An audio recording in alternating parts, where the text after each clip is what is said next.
Hi. So in this lecture, we are going to talk about a problem in which we have to print an array in a spiral order. So let's see what is the meaning of spiral print, and then we can solve this problem. So let's see this example. It says write in a function that takes in a n cross m2d array and print all the elements in a spiral order.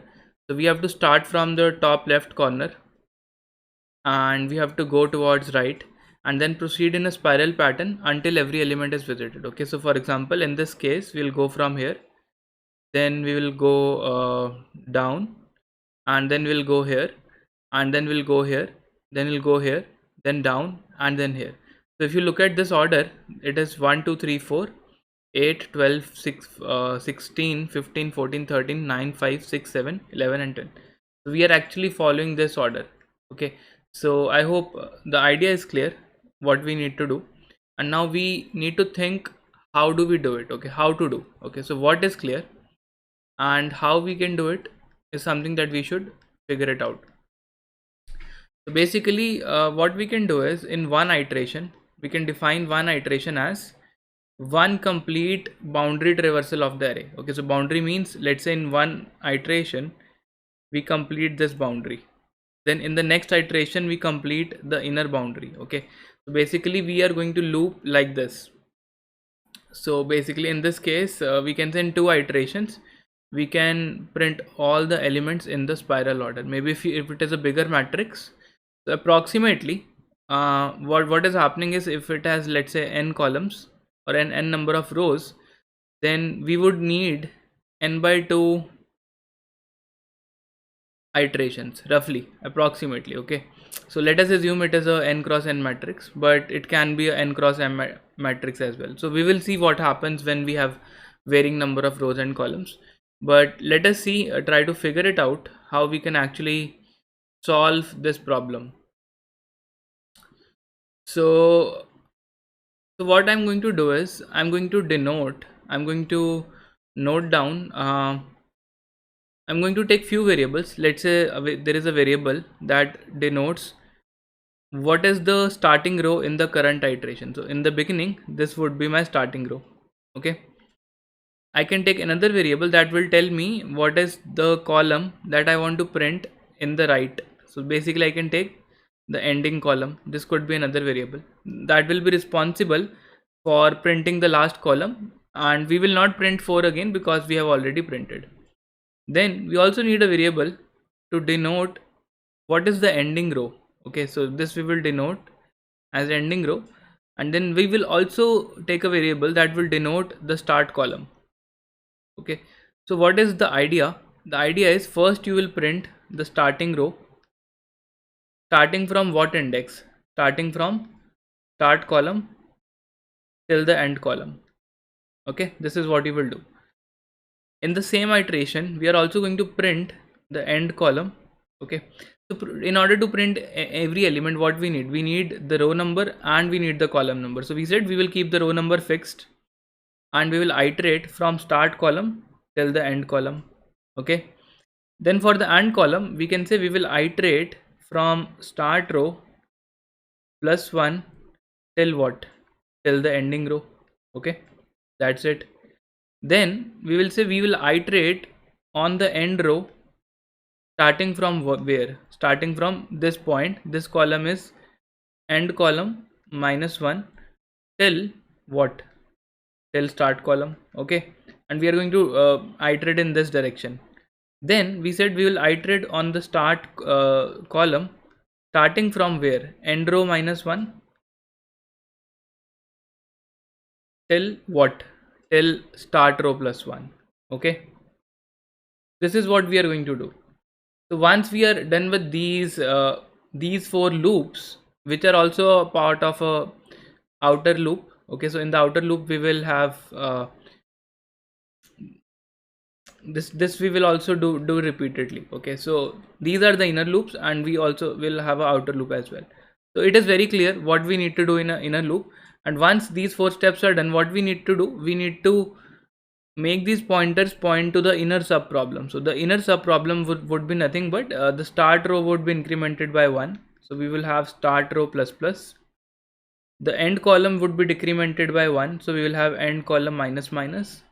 Then we can have end row decremented by 1, so end row minus minus, and this start column will be incremented by 1, it will come here, so we will have start column plus plus.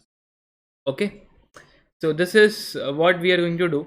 So I hope on a high level the logic is clear, and now we are going to implement this logic in the form of code, and we will also see what other conditions we need to write while discussing the code. Okay, so let us jump into our code file, and we are going to write some code here now. So let's say we have a function void print, and we are getting this 2D array.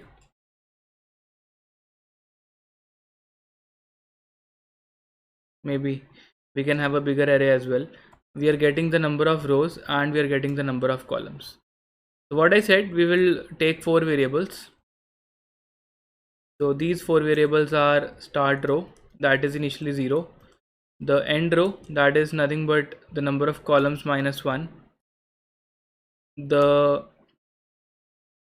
number of rows minus 1, and we are going to have the start column, that is 0, and we are going to have end column, that is number of columns minus 1. Okay, so what we are going to do, we are going to put outer loop that will traverse array boundary using 4 inner loops. So while certain conditions, we will look at those conditions little later on, but let us write the inner code. So inside this, first step is to traverse the start row. So we discussed the start row will go from column equals to start column, and it will go till the end column, and we will do column plus plus. So here we can write cout array of start row, and the column is changing, the row is fixed, the column is changing, that's what we do, and this completes the printing of, yeah. So this part we will fill little later on, and then what we can do, we can say let us print this column. Okay, so what we have done, we have printed this row from here to here. Now we want to print this column, so we should start from start row plus 1 till end row. Okay, so sr plus 1 till er, and this column is end column, so we need to fix the column. So we can say row is going to change. So for int row equal to start row plus 1, row less than equal to end row plus plus, and we can say cout array of row and end column. So end column is fixed, row is changing, and we are done. Now we need to print this part of the array. We are going to start from end column minus 1, and we are going to go till start column. Okay, this is what we are going to do, and row will change, sorry the column will change. So we are going to print the end row for int row equal to start row, end column minus 1, and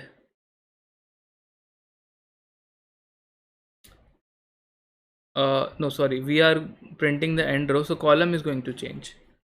So for column equal to end column minus 1, and column is greater than equal to start column, we are going to do column minus minus, and we can say cout array of end row and the column, that's it. And then we are going to print this part of the array. So this part is going from here to here. So let's see. So it is the starting column that will start from row equal to end row minus 1, and row greater than equal to start row plus 1, and we can say row minus minus. So here we can say cout array of row and the start column.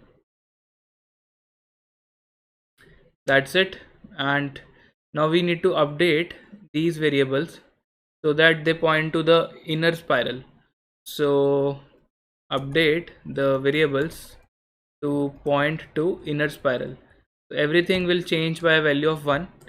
So we need to increment the start row, we need to decrement the end row, we need to increment the start column, and we need to decrement the end column. So right now the code may say complete, but it is not complete yet. We are left with two things. One is this condition. So when should we stop? Okay, so this is an important question. When should we stop? So we should stop when these variables are let's say we have 5 number of columns. Okay, let's see. And now what may happen is, after 2 iterations, in the second iteration, the start column is here, the end column is here, and after this iteration is done, due to the update condition that we have written here, what is going to happen? It is going to happen both start column and end column will point to this one. So both of them, start column and end column, will point here. So if I write a condition like this, if start column is less than end column, then this column will never get printed. Okay, but if I write this condition, if start column is less than equal to end column, then this column may get printed twice. Why? Once it may get printed while going from top to bottom in this direction, and another time it may get printed in this direction. Okay, so it may get repeated as well. So in both the cases there is some certain problem which needs to be fixed.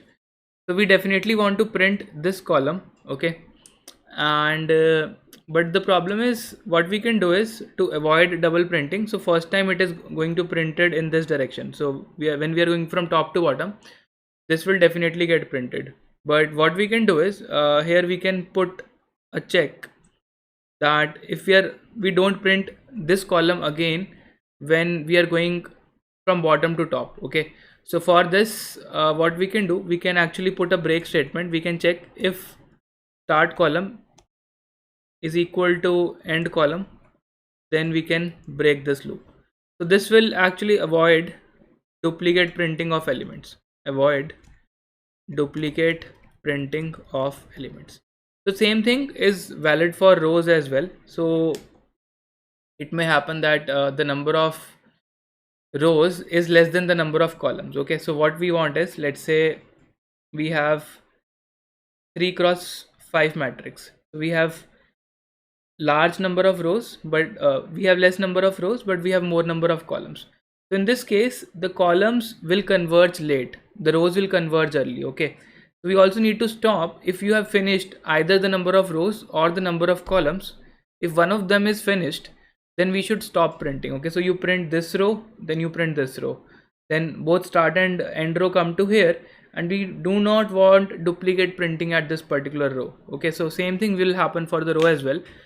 So while you have the number of rows and you have the number of columns, only then you should print the element. So we would modify this condition while this start column is less than equal to end column, and the start row is less than equal to end row, only then we should print the number of elements.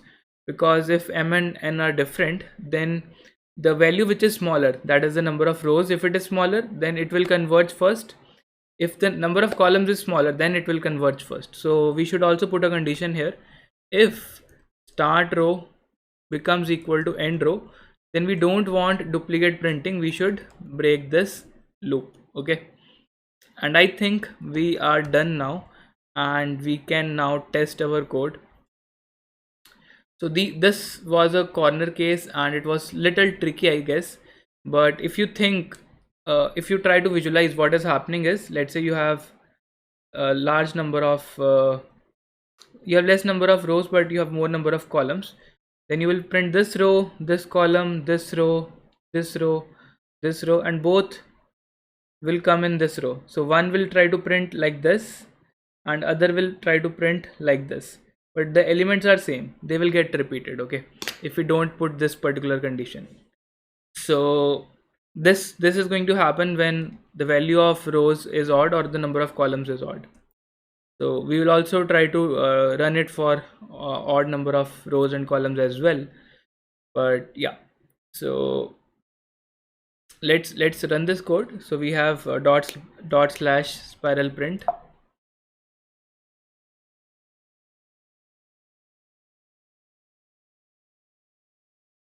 Okay, we forgot to call the function spiral print. Okay, this is print only. So we can say print array, and we give 4 and 4, n and m.